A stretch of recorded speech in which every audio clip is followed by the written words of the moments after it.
les bendiga, mis hermanos. Es un gozo, es un privilegio cada vez que tengo la oportunidad de compartir la palabra del Señor. Yo quiero, antes de comenzar, que podamos orar, hacer una oración corta para que el Espíritu Santo esté guiando nuestra mente y nuestro corazón. Padre, en esta hora, Señor, te pedimos que seas tú, Señor, obrando en nuestro corazón y obrando en nuestra vida, Señor. Que seas tú y tu palabra, Señor, a pesar de mí, Señor. A pesar de mí, Señor.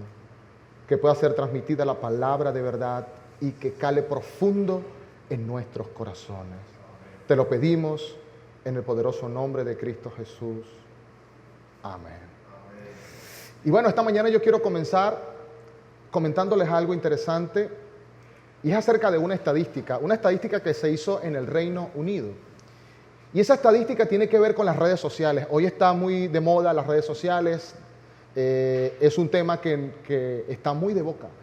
Y esa encuesta se la realizaron a 1.500 personas para saber, para conocer, ¿sí?, más o menos cómo era su manejo de redes sociales, qué sentían durante las redes sociales, ¿sí?, cómo las personas usan las redes sociales en la motivación que tienen para estar allí, es decir, en Facebook, en Twitter, en Instagram, ¿no?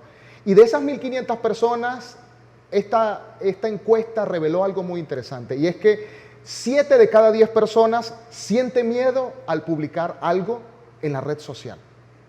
7 de cada 10 personas.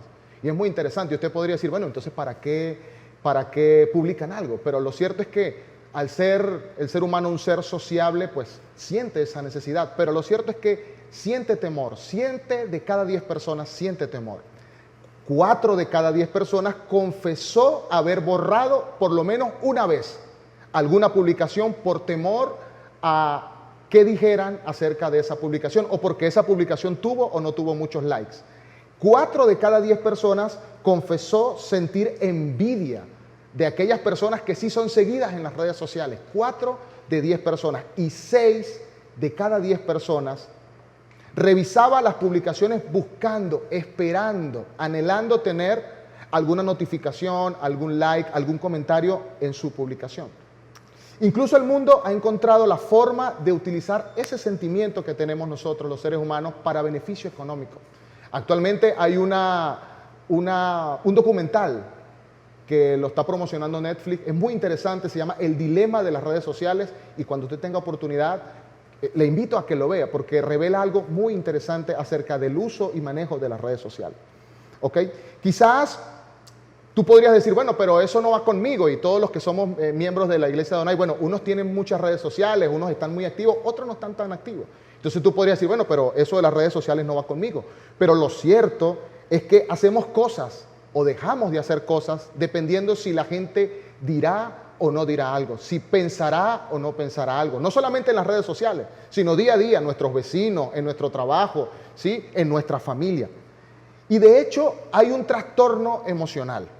Hay un trastorno emocional que tiene que ver con eso y se llama fobia social, donde la persona se siente aterrada por lo que otros piensan de él. Fíjese algo, el DSM-5, que es el Manual de Diagnóstico Psicológico, define a la fobia como la ansiedad intensa o miedo intenso a ser juzgado, avergonzado o humillado. Eso es lo que se conoce como fobia social. ¿Y qué nos quiere decir esto?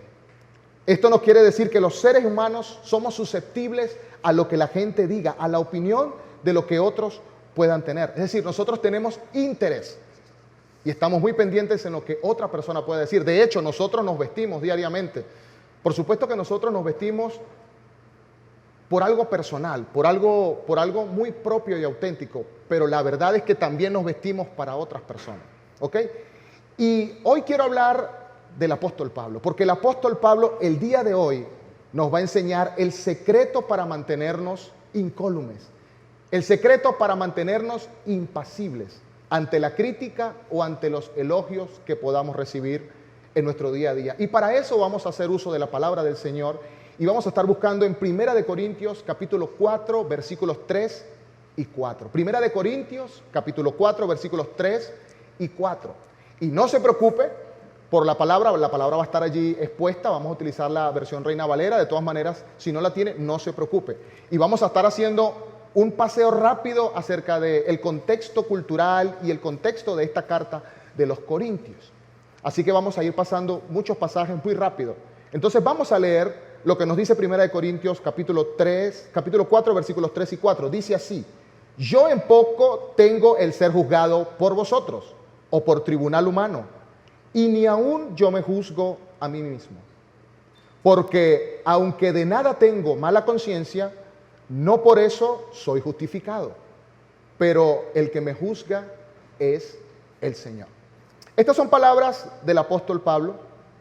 Y vamos a ponernos en contexto de esta carta. Las epístolas son sencillamente cartas, ¿sí?, que el apóstol Pablo enviaba a las distintas iglesias. Entonces Pablo fundó la iglesia de Corinto. Sí, más o menos en el segundo viaje de su misión, fundó la iglesia de Corinto y apareció en ella y estuvo en ella aproximadamente 1 año y medio enseñando. La palabra dice en Hechos 18:5, y ya hemos hecho un pasaje hermoso durante todos estos meses acerca de lo que nos narra Hechos. Y Hechos dice: y cuando Silas y Timoteo vinieron a Macedonia, Pablo estaba entregado por entero a la predicación de la palabra, testificando a los judíos que Jesús era el Cristo. Aquí podemos ver que Pablo estaba, dice la palabra, entregado. Entregado es que no hacía otra cosa que predicar el evangelio. Ese era su cometido. Luego, cuando termina la labor, ¿sí?, de predicar, llega otra persona, de alguna manera, a cumplir sus funciones pastorales. Y esa persona era Apolos. Hechos narra que Apolos llegó y se quedó en Corinto. Y el libro de Hechos nos cuenta que al parecer Apolos tenía ciertos dotes para hablar. Tenía cierta fluidez para hablar. Tenía una gran elocuencia. Eso nos narra la palabra. Y veamos lo que nos dice Hechos 18:24. Dice, y nos comenta la palabra, que era poderoso en las Escrituras. Y más adelante, versículos más adelante, en 18, versículo 28, nos dice: con gran vehemencia refutaba públicamente a los judíos, demostrando por las Escrituras que Jesús era el Cristo. Con respecto a Apolos, 1 Corintios también nos dice, y quiero que veamos 1 Corintios 1:17, ¿sí? Porque hay algo muy interesante aquí. Va a haber un contraste entre lo que nos va a decir el apóstol Pablo y lo que estamos viendo de Apolo. ¿Qué nos dice la palabra con respecto a Apolo? Que Apolo era una persona muy versada en la palabra, que conocía mucho de la palabra, era judío. Pero no solamente eso, sino que tenía un don especial. Tenía una facilidad de palabra, tenía una capacidad y una gran elocuencia. Pero algo me llama profundamente la atención, y es que Pablo hace unas menciones interesantes en su carta y que tienen una referencia a esto. Vamos a verlas. 1 Corintios 1:17. Y miren lo que dice Pablo: pues no me envió Cristo a bautizar, sino a predicar el evangelio, no con sabiduría de palabras, para que no se haga vana la cruz de Cristo. Y 1 Corintios 2:1, fíjese lo que dice el apóstol Pablo: así que, hermanos, cuando fui a vosotros para anunciaros el testimonio de Dios, no fui con excelencia de palabra o de sabiduría. Y aún más, vamos a ver qué nos dice 1 Corintios 2, el versículo 13.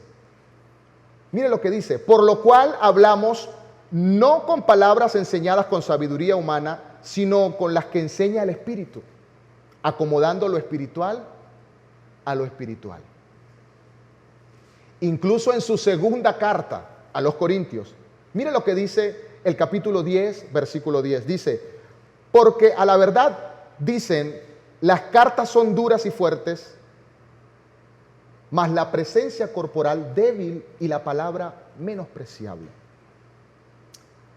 En la Nueva Versión Internacional no está allí, pero fíjese lo que dice. Dice: pues algunos dicen, sus cartas son duras y fuertes, pero él en persona no impresiona a nadie, y como orador es un fracaso. ¿De quién se está refiriendo la palabra? ¿O a quién está haciendo referencia Pablo? Está haciendo referencia a él mismo.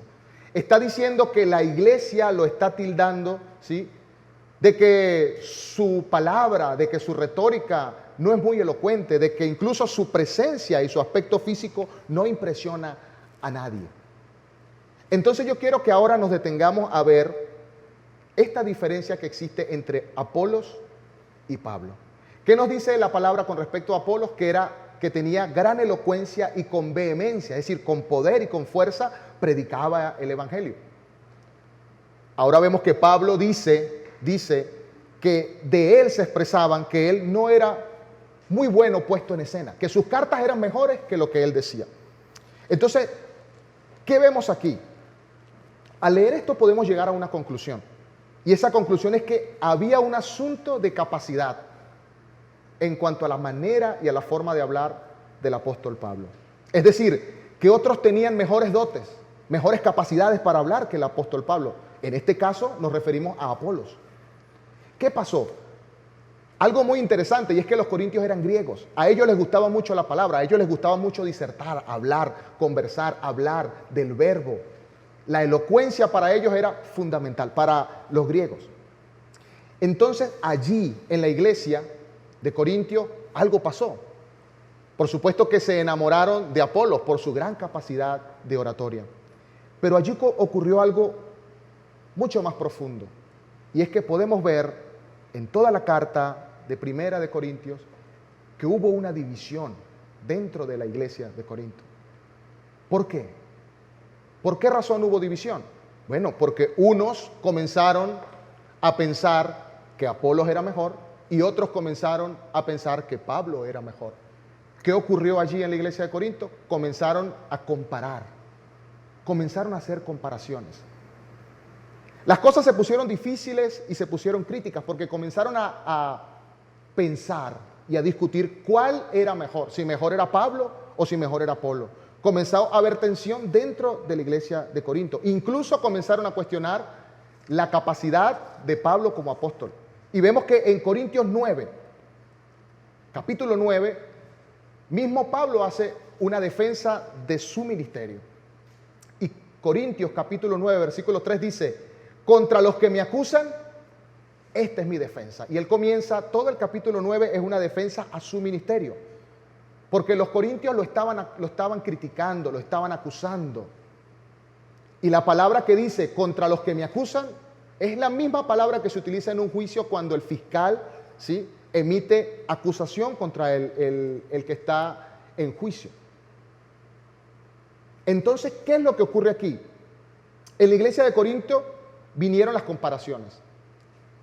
Después vinieron las divisiones. Por supuesto, si yo comienzo a comparar uno con otro, entonces yo pienso a decir fulano es mejor o fulano es mejor. Y entonces unos comienzan a tener una idea y otros comienzan a tener otra y automáticamente viene la división. Habían dos grupos. Dentro de la iglesia de Corinto habían dos grupos. Unos que súper criticaban a Pablo y otros que admiraban a Pablo. Y en Primera de Corintios 1:12, mire lo que dice el apóstol. Quiero decir que cada uno de vosotros dice: yo de Pablo, yo de Apolos, yo de Cefas y yo de Cristo. Y ante esto, el apóstol Pablo en el versículo siguiente les hace una pregunta fundamental y que tiene que ver con el tema de hoy. Él les pregunta: ¿está dividido Cristo? Porque el apóstol está viendo la situación y está viendo la forma en la que la iglesia está peleando y hay disensión y división. Ahora algo interesante, y presten atención a la forma en la que Pablo reacciona ante estos dos grupos. Y aquí es donde llegamos al pasaje que nos atañe el día de hoy, en Primera de Corintios. Vamos a leerlo nuevamente. Mire lo que dice Primera de Corintios 4, versículos 3 al 4. Yo en poco tengo el ser juzgado por vosotros, o por tribunal humano, y ni aún yo me juzgo a mí mismo. Vamos a tomar la primera frase de ese versículo. Dice: yo en poco tengo ser juzgado por vosotros. Cuando nosotros ya una vez que hemos escuchado lo que acabamos de mencionar en el contexto, y luego vemos esto que dice: yo en poco tengo ser juzgado por vosotros, luego podemos entender a qué se está refiriendo el apóstol Pablo. El apóstol Pablo se está refiriendo a que en él y sobre él pesa una comparación, una crítica que viene desde la iglesia hacia él. Ahora, no solo él dijo que lo criticaban, sino que también lo admiraban. Es decir, supongamos que tú te acercas a un hermano. Vamos a leer más adelante, mire lo que dice el versículo 4 Porque aunque de nada tengo mala conciencia, no por eso soy justificado, pero el que me juzga es el Señor. Y vamos a entender las palabras del apóstol cuando dice, yo en poco tengo el ser juzgado por vosotros. Supongamos, hermanos, que usted se encuentra con un hermano y usted le dice, mira hermano, yo tengo algo que decirle, mire, yo pienso esto de usted, y esto de usted, y esto de usted. Usted se lo consigue en la calle, no importa. Y usted le dice, mira hermano, yo quiero confesarle que siento esto de usted, pienso esto de usted, opino esto de usted. Y supongamos que ese hermano le responde, está bien, pero ¿sabe algo, hermano? Lo que usted piense de mí a mí no me importa. ¿Cómo le parece esa respuesta? ¿Usted qué pensaría de esa respuesta? Que usted le dijesen esa respuesta, que usted le digan, hermano, a mí no me importa lo que usted piense. Ahora mi pregunta ¿es eso lo que está diciendo el apóstol Pablo? El apóstol Pablo está diciendo que a él le vale lo que le digan, que a él poco le importa lo que la gente piense. Pablo responde con una intención, pero realmente no es esa la intención. No es una intención como decir, a mí no me importa lo que piense nadie. Porque a veces nosotros hablamos así. Mi vida es mi vida y que nadie se mete en mi vida. Pero la evidencia bíblica demuestra que no es así. La característica, el carácter del apóstol Pablo no es así. No es esa la idea y el pensamiento que el apóstol quiere enseñar en su carta a los Corintios. Vamos a ver lo que dice 2 Corintios 8:20.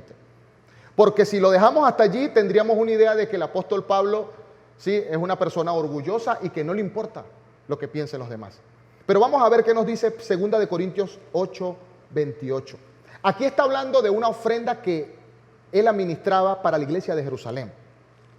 Mire lo que dice, evitando que nadie nos censure en cuanto a esta ofrenda abundante que administramos, procurando hacer las cosas honradamente, no solo delante del Señor, sino también delante de los hombres. Ese es el sentimiento de Pablo.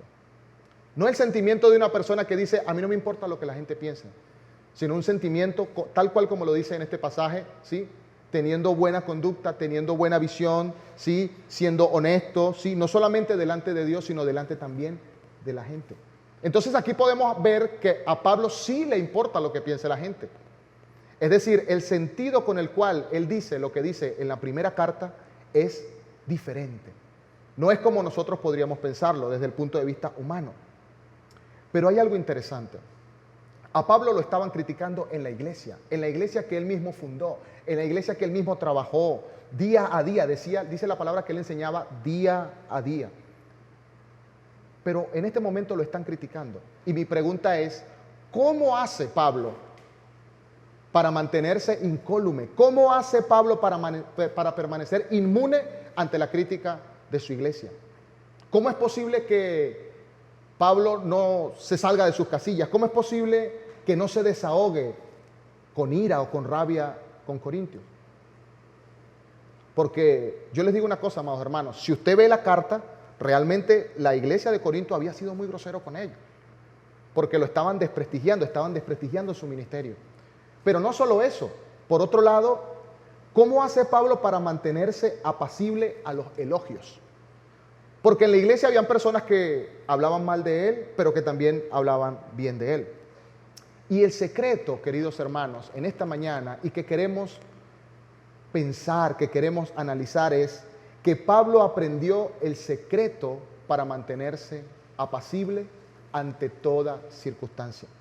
Es decir, ante la crítica y ante los elogios. Y yo quiero decirte y comentarte la frase que una vez dijo el pastor Tim Keller. Escucha bien. La valía del apóstol Pablo, su percepción de sí mismo y su identidad no están ligados de ninguna manera ni al veredicto ni a la evaluación de los demás. ¿Qué quiere decir esto? Que Pablo no estaba esperando la opinión de los demás para saber quién era él. Es decir, su identidad. Entonces, ¿cómo respondemos nosotros a la opinión que tengan los demás de nosotros? Porque ciertamente la forma en la que nosotros respondemos dice mucho de nosotros.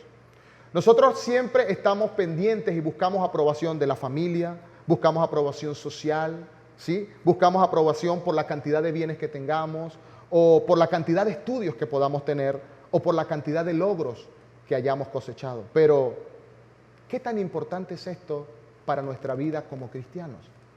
Esa es la pregunta de esta mañana. ¿Qué tan importante es todo eso que yo acabo de mencionar, ¿sí?, frente a la forma en la que el apóstol Pablo demuestra un comportamiento? ¿Existe un temor por lo que los demás piensen de nosotros? Claro que sí. De hecho, hacemos cosas o dejamos de hacer cosas pensando en cómo nos va a ver, si nos va a ver bien o si nos van a ver mal. Ahora, hoy vamos a ver que tanto el miedo por las críticas como el enaltecimiento por los elogios provienen de un mismo lugar. Y ese lugar, querido hermano, es el sentimiento de orgullo. Cuando soy reconocido, cuando soy elogiado, mi orgullo se eleva, mi orgullo es estimulado. Cuando me dicen, qué bien lo hiciste. Cuando he logrado algo. Pero por otro lado, cuando soy criticado, mi orgullo responde con molestia, responde airado. Sufro porque me han menospreciado y porque he considerado que me han tratado mucho menos de como me deberían tratar. Ahora, podría parecer obvio que nosotros como cristianos dejemos todo eso, que no nos importe lo que piense la gente. De hecho, cuando hay cristianos, ¿sí?, que dicen, bueno, a mí no me importa lo que piense el vecino, no me importa lo que piense nadie, yo creo en lo que creo. Bueno, una parte es correcta, pero otra parte no es tan correcta. Entonces, ¿qué es lo más importante? Nosotros sabemos que la opinión que tengan los demás, entonces llegamos a la conclusión que no es lo más importante. Pero entonces, ¿qué es lo más importante? ¿Será nuestra propia opinión? ¿Será la idea que nosotros tengamos de nosotros mismos? ¿Eso será lo importante? ¿Será la forma correcta de manejar la crítica? Pablo no lo hizo así. Él va mucho más allá. Porque fíjense, yo le estoy haciendo ahora una tesis acerca de el que las personas piensen o no de mí. Entonces yo podría aferrarme a la idea de que si no me importa lo que la gente piensa, entonces me importa lo que yo piense de mí. Y vamos a ver lo que nos dice el pasaje en el versículo 3. Dice, de hecho, ni aún yo me juzgo a mí mismo. El apóstol dice, ni aún yo me juzgo a mí mismo. Es decir, la perspectiva que él tiene, la seguridad que él tiene de su vida no depende de los demás. Pero ahora le está diciendo, tampoco depende de mí, porque yo tampoco me juzgo. Vemos a Pablo aquí frente al veredicto de su conciencia. En el versículo 3, ese que acabamos de leer, Pablo se rehúsa, ¿sí?, a pensar en la idea de cimentar su esperanza, cimentar su seguridad en lo que él mismo piense. Pablo no hizo así. Y eso es lo que me impresiona del pasaje de Primera de Corintios. Es impresionante porque, de hecho, nosotros vivimos en un mundo individualista. El mundo nos quiere impulsar. Si bien es cierto que no nos importa lo que piensen los demás, pero entonces te dicen, bueno, importante es que tú te sientas bien consigo mismo. Y yo no sé si quizás usted ha escuchado alguna prédica en alguna iglesia, o a usted le han dicho, mire, lo importante es que usted esté bien, lo importante es que usted se sienta bien. Pero si vemos lo que nos dice el apóstol Pablo, no nos debe importar ni lo que piensen los demás, incluso lo que nosotros mismos llegáramos a pensar de nosotros. Y usted me va a decir, hermano Elías, pero y entonces si yo no puedo confiar en lo que me dicen las demás personas y tampoco puedo confiar en lo que digo yo, entonces ¿en quién puedo confiar? Fíjese que en los primeros 3 capítulos de ese pasaje, Pablo se refiere a sí mismo. Y él dice, ¿qué es Pablo? ¿Qué es Apolo? Porque había división en la iglesia. ¿Quiénes son estos de los que tanto hablan ustedes en la iglesia? La característica de esas personas la vamos a encontrar en el capítulo 4, versículo 1.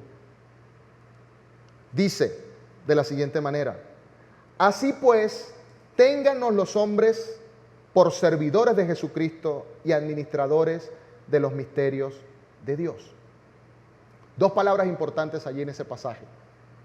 Servidores de Jesucristo y administradores. Servidores y administradores.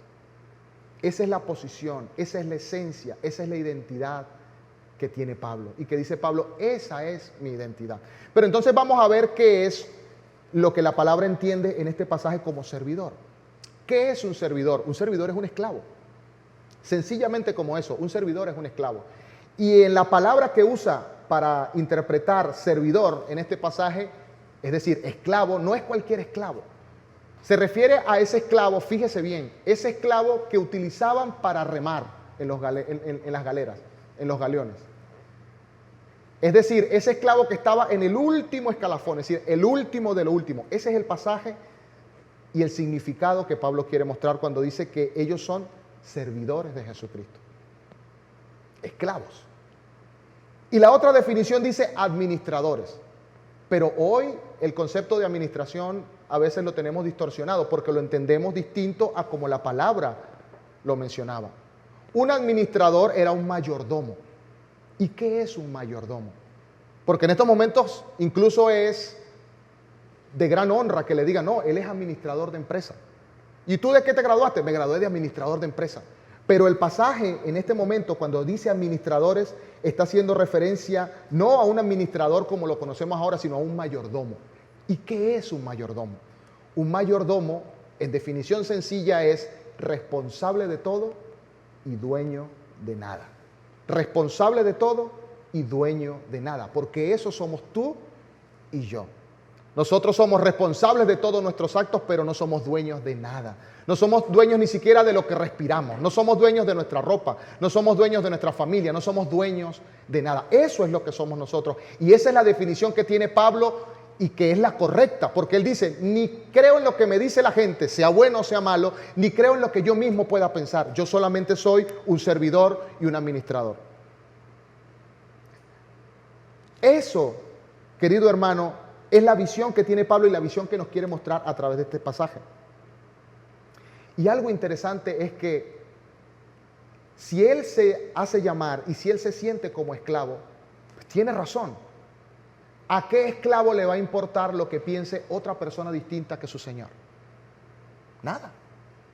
Es decir, si hay un esclavo, ¿en quién va a pensar ese esclavo? ¿A quién va a buscar agradar ese esclavo? Únicamente a su amo, únicamente a su dueño y a su señor. Por esa razón es que el apóstol Pablo puede decir, no me importa lo que piensen las demás personas, sea bueno o sea malo. Y eso, queridos hermanos, nos da libertad a nosotros como hijos de Dios, como siervos del Señor, para mantenernos firmes. Y no que se nos suban los humos en la cabeza y que tampoco nos airemos. Es decir, que nos mantengamos en constante balance. Eso es lo que nos quiere decir el apóstol Pablo. Y esto es así porque la identidad de Pablo proviene de una fuente. Y eso también es importante decirlo en esta mañana. La identidad de Pablo proviene de una fuente.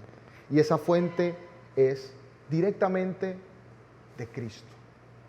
La identidad de Pablo proviene de Cristo. No proviene de más nadie.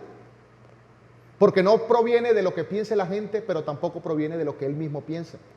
Su base está en lo que dice Dios. Y eso es a lo que yo te invito en esta mañana, que nuestra base de referencia no sea lo que piensen los demás, no sea lo que digan los demás, ni siquiera lo que diga tu familia, ni siquiera lo que diga tu hermano, ni siquiera lo que diga la sociedad, ni siquiera lo que digas tú mismo. Porque la palabra dice que vano es el corazón, engañoso es el corazón. Importa lo que Dios diga de ti. Y si Dios dice que yo soy un siervo, pues eso es lo que yo soy delante de Dios. Y eso es lo que tú también eres delante de Dios. Y esto tiene mucho valor para nosotros. Un valor importante en el caso de nuestra identidad. ¿Sabe algo? El mundo, una de las cosas que está buscando arrancar de nuestra vida es la identidad. No nuestras posesiones. No las cosas que tenemos, la identidad. Una de las cosas fundamentales que nosotros tenemos que cuidar bajo toda costa es nuestra identidad en el Señor. El mundo y la cultura nos quiere robar eso. Quiere que busquemos valor y propósito en otras cosas. Y por eso entonces usted ve personas que están corriendo incesantemente, día tras día, detrás de una carrera, Viven su vida corriendo detrás del dinero. Viven su vida corriendo detrás de los elogios. Viven su vida corriendo detrás de las posesiones materiales. Pero el verdadero valor y la verdadera identidad solo la podemos encontrar en un solo lugar, en Cristo Jesús. Allí tenemos la verdadera identidad. Pablo busca su valor en Cristo y en lo que Dios, es decir, su Señor dice que Él es. A Él no le quita el sueño lo que piensen los demás. A Pablo no le importa lo que piensen los demás. A él solo le interesa agradar a su Señor. Y nosotros tenemos a veces ese problema. Andamos buscando aprobación de los demás. Nuestro valor, querido hermano y querida hermana que me escuchan en esta mañana, no se basa en lo que otros dicen, ni siquiera en lo que yo digo de mí. Se basa en lo que Dios piensa de nosotros. Y esto es lo más importante en nuestra vida. Y lo que Dios piensa de nosotros, fíjese esta revelación importante. Porque entonces viene la pregunta, ¿y entonces qué piensa Dios de mí? ¿Qué visión tiene Dios de mí? Porque si mi seguridad y mi identidad se basa en lo que Dios piensa, tú entonces podrías pensar, entonces yo tengo que hacer cosas muy buenas para que Dios piense bien de mí. Y en esta mañana, querido hermano, yo te quiero decir que lo que Dios piensa de ti y de mí no se basa en lo que nosotros hacemos. Se basa en el sacrificio que hizo Cristo en la cruz del Calvario por ti y por mí. Allí está el pensamiento, la idea de lo que Dios tiene de nosotros. La misma palabra lo dice, no es por obras para que nadie se gloríe. ¿Por qué? Porque ni tú ni yo podemos alcanzar la salvación por obras, porque es por gracia. Solo, única y exclusivamente por gracia obtenemos la salvación. Pablo sabía perfectamente eso, por esa razón era que no le importaba lo que dijeran los demás. Incluso no le importaba lo que dijese él mismo. Y a veces queremos buscar la aprobación de Dios por obras. A veces queremos hacer cosas para encontrar aprobación de Dios. Y no, mi querido hermano, nuestra motivación para hacer cosas no debe ser buscar la aprobación de Dios, debe ser por amor a Dios, que son dos cosas totalmente distintas. No es por buscar favor, es porque como entendemos que tenemos una identidad de Dios, por esa razón y en amor a lo que Dios ha hecho, nosotros retribuimos con nuestros actos. Esa debe ser nuestra motivación. Cuando nosotros hacemos algo, no debe ser buscando ganar el favor de Dios, porque ya alguien pagó ese precio. Y ese alguien fue Jesucristo en la cruz del Calvario, por ti y por mí. Entonces, la opinión que Dios tiene de ti está estrechamente ligada a tu identidad y a tu comunión. ¿Con quién? Con Cristo Jesús, con más nadie. Por eso nosotros como cristianos no tenemos angustia, no tenemos dolor, no andamos buscando la fuente de la felicidad, no andamos buscando la identidad, porque la identidad de nosotros solamente está en un lugar. En Cristo Jesús encontramos identidad. Solamente en Cristo Jesús. Y ahora vamos a ver, Pablo tampoco cae en el error de pensar que su conciencia, porque hay algo muy interesante, si no es los demás, si no soy yo mismo, entonces bueno, mi conciencia. Si yo estoy bien en mi conciencia y si yo digo que lo que yo estoy haciendo está bien, pues entonces está bien. Y vamos a ver por la palabra que Pablo tampoco piensa así. Pablo no cae en ese error. Porque a veces como cristianos decimos, bueno, si yo tengo la conciencia limpia, yo creo que lo estoy haciendo bien. Entonces yo me hago un autoexamen. ¿Sí? Y cuando digo autoexamen es en base a lo que yo pienso y en base a lo que yo creo. Pero vamos a ver qué nos dice 1 Corintios capítulo 4, versículo 4. Mire lo que nos dice. Porque aunque de nada tengo mala conciencia, no por eso soy justificado. Aunque de nada tengo mala conciencia, no por eso soy justificado. ¿Qué nos está queriendo decir el apóstol Pablo en este pasaje? Que él sabe que tiene la conciencia limpia. Yo les pregunto algo, ¿será que Pablo tendrá la conciencia limpia? Evangelista, misionero, arraigado su vida, dando su vida para predicar el evangelio, fundando iglesias. La mitad del Nuevo Testamento la escribió él. Entonces, ¿será que él tiene buena conciencia? ¿Será que él tendrá la conciencia limpia? Claro que sí. Sin embargo, él no confía en su conciencia. Y él la examina y la pone delante del Señor porque dice, no por esto soy justificado. Él sabe que no es por su conciencia que él es justificado. Porque Pablo, a través de todo lo que nos muestra en la palabra, tremendo hombre, tremendo hombre. Pero ciertamente, fíjense algo, en Romanos 2 nos dice que Dios nos ha dado una conciencia. Es decir, que nosotros podemos en nuestra conciencia saber qué está bueno y qué está malo. Y entonces nosotros podríamos decir, bueno, si yo baso mi identidad en mi conciencia, no voy a tener problema. Pero vemos que no es así. Y no es así porque nosotros podemos ver al mismo apóstol Pablo, ¿sí?, libros más atrás, en el libro de los Hechos y en el libro de Romanos. Específicamente, después usted puede revisarlo en Romanos capítulo 26. Podemos ver cómo él, frente al rey Agripa, le dice y le expone, le explica cuál fue su trayectoria. Y yo les pregunto, ¿qué era lo que pensaba Pablo cuando perseguía a la iglesia? ¿Qué creía Pablo en su corazón cuando perseguía a la iglesia? En su defensa frente al rey Agripa, él decía, yo pensaba que estaba haciendo lo correcto, que yo estaba sirviendo a mi Dios y yo con decidido perseguía a la iglesia para matarlos a cada uno de ellos. Él en su conciencia en ese momento pensaba que estaba haciendo lo correcto. Luego tuvo el encuentro personal con Jesucristo y cambió su perspectiva, cambió su idea, cambió lo que él pensaba porque Dios lo transformó. Dios transformó su vida. Pero antes de eso su conciencia le decía, dale Pablo que lo estás haciendo muy bien. Y quizás nosotros estemos en esa circunstancia, queriendo basar nuestra percepción, nuestra idea en nuestra conciencia. Y quizás nuestra conciencia nos dice, dale que vas bien. Quizás mi conciencia en ocasiones me diga, Elías, dale que lo que estás haciendo está bien. Y quizás pueda encontrarme en el mismo camino que el apóstol Pablo, en contra de Dios. Es decir, no es mi conciencia sobre la cual yo debo basar mi seguridad y mi identidad. Mi seguridad y mi identidad están en Cristo Jesús, porque Él es mi Señor. Y porque yo soy administrador de su gracia. ¿Cuántos lo creen? Digan amén. Así es. Por eso no creas que porque la conciencia a veces, podamos decir, está limpia, podamos pensar que todo está bien. No podemos caer en ese engaño de que el veredicto de nuestra conciencia es correcto, porque no es así. Y cuando yo hablo de esto, me imagino algo muy interesante, me imagino un juicio, me imagino en un juicio una persona hablando, el acusado frente al juez y diciéndole al juez, mire juez, usted sabe que yo estuve viendo los hechos y yo pienso que no soy culpable. Así que bueno, muchas gracias por el juicio, pero verdaderamente que yo pienso que no soy culpable. Si un acusado dice esto, lo mínimo que haría el juez sería reírse, porque no es por lo que él piensa. Hay un juez. Y nosotros también en esta vida tenemos un juez. Vamos a ver lo que nos dice el final del versículo 4. Y ya estamos concluyendo.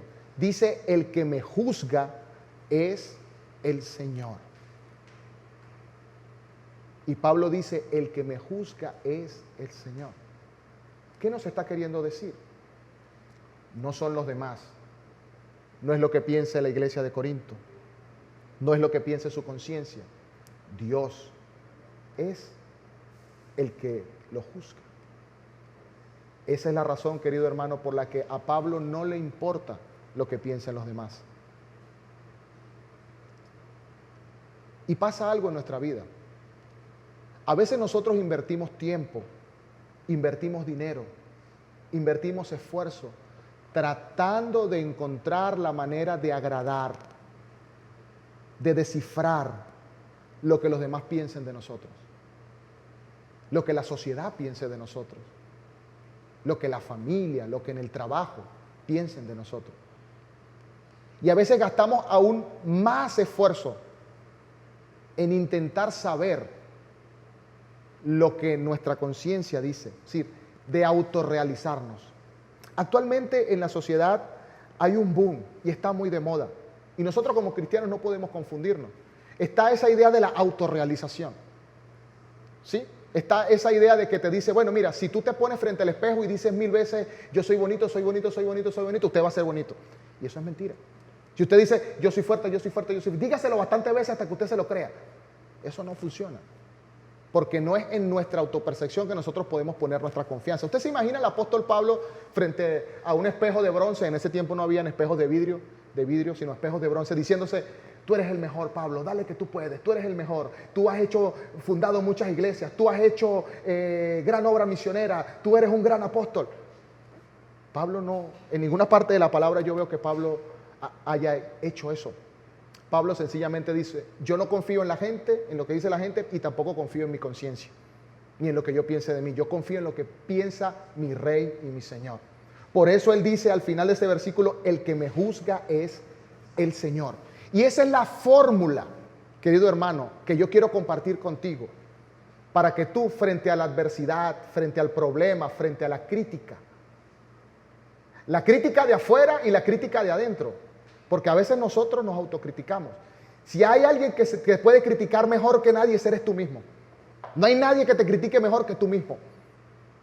Y yo te digo en esta mañana, querido hermano, no es por lo que nos digan los demás, no es por lo que te digas incluso dentro de ti, es por la seguridad que tenemos en Cristo Jesús. Nuestra seguridad, la percepción que nosotros podamos tener de nosotros no es en nosotros ni en nuestra conciencia, es en lo que Dios dice que nosotros somos. Eso es lo que realmente importa. Pablo lo sabía. Pablo sabía que no había gloria en su trabajo.